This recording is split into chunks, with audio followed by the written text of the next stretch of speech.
Anonymous is here, bringing you the latest tech news that you won't find anywhere else. Today we're diving deep into the rise and fall of one of the most iconic tech platforms in history. Skype.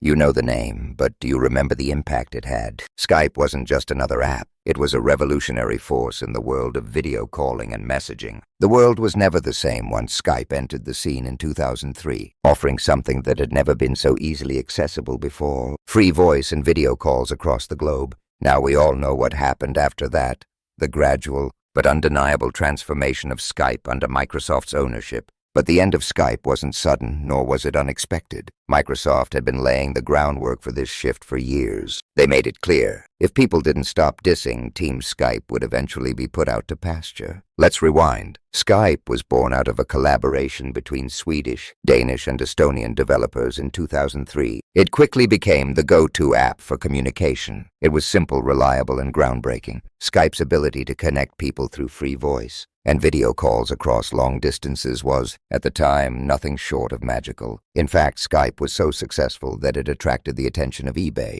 which purchased the company in 2005. But that wasn't the end of its journey. In 2011, Microsoft swooped in and bought Skype, marking a pivotal moment in the platform's evolution. At first, the acquisition made sense. Microsoft saw Skype as a natural addition to its portfolio, and the possibility of integrating Skype's calling services into the Microsoft ecosystem was a no-brainer. For a while, Skype continued to function as it had before, a popular consumer tool used by millions of people to make personal video calls. But Microsoft had bigger plans. Over the years, it became increasingly clear that Skype was no longer just a casual tool. It was being positioned as a business tool, particularly with the rise of Microsoft Teams. This is where things get complicated. Skype, with its simple and straightforward design, was suddenly being transformed into something entirely different. Microsoft Teams was launched as a collaboration tool aimed at businesses. The idea was to bring together chat video calls, file sharing, and project management under one roof. Teams was at its core an enterprise tool. It was meant to bring together employees in the corporate world, not help friends and families connect over long distances. Here's where the user experience started to change. Users who had loved Skype for its ease of use and straightforward video calls were suddenly thrust into a much more complex system with Teams. It wasn't just about making calls anymore.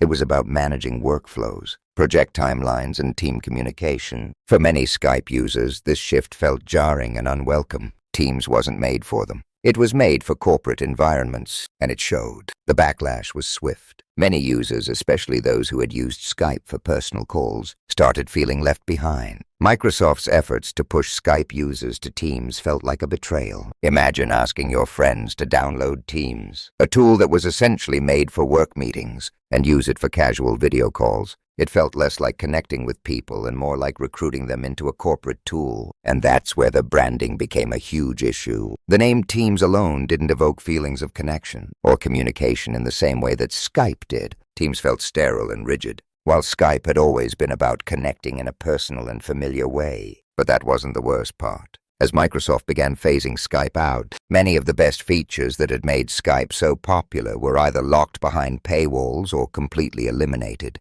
Want to make a group call on the free version of Teams? You're limited to just 60 minutes. Need to call a phone number? Well, that's behind a paywall too. Skype's hallmark feature of making free calls to anyone, anywhere was quickly stripped away, and users were left wondering what they had to show for it. And here's the real kicker. Skype wasn't the only game in town anymore. In fact, Skype wasn't even the best option for many people. Zoom, Google Meet, WhatsApp, and Facebook Messenger were offering similar, if not better, features without the restrictions. Everyone had video calling now. It was no longer unique to Skype. And as these alternatives gained traction, Skype began to feel outdated. So here we are, repeat Skype, a beloved tool that had revolutionized communication in the early 2000s, was slowly but surely phased out. Not with a bang, but with a whimper. Microsoft may have killed Skype, but in doing so, it didn't just kill a platform. It killed a piece of many people's digital history. But here's the silver lining. If you've been holding on to Skype for nostalgia's sake, maybe it's time to let go and explore the new options out there. The world has moved on, and so should we. Skype's death is a reminder that no platform, no matter how beloved, can stay at the top forever. The market evolves and user preferences change. As much as we loved Skype,